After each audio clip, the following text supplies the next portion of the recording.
কে হচ্ছে কেন জানি মনে হচ্ছে কিউবা মিসেলকে তারা আসলে দলে এভাবে চাচ্ছে না এবং কিউবা মিসেলকে কেন জানি বল পাস দেওয়া থেকে শুরু করে সবকিছু থেকে একটু দূরে রাখার চেষ্টা করতেছেন সবাই মিলে।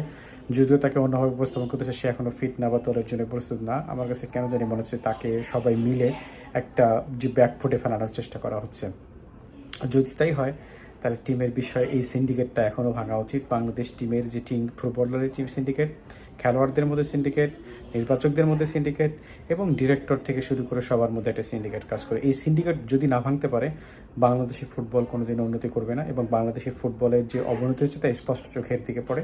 শুধুমাত্র হামজা এসে দেশে একটা ভাইব তৈরি করা, তোরে করে দেশের ফুটবল পরিস্থিতি চেঞ্জ করার চেষ্টা করাটা আসলে কোনোভাবেই সেটা ভালো দেখাবে না। অন্যদিকে কোচকে যদি পরিবর্তন না করা হয় এবং কোচকে পরিবর্তন না করলে তাহলে কিন্তু এই স্ট্র্যাটেজিগুলো পরিবর্তন হবে না।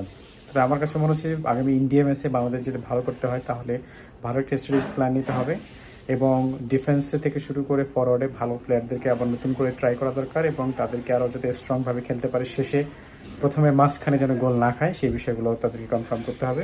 তাহলেই তারা ভালো করতে পারবে, আদারওয়াইজ বাংলাদেশ ইন্ডিয়ার সাথে ভালো করতে পারবে না। সিন্ডিকেট ভাঙতে হবে, বাংলাদেশ ফুটবল উদ্ধার করতে হবে, বাংলাদেশ ফুটবল পরীক্ষা করতে হবে। ধন্যবাদ সবাইকে।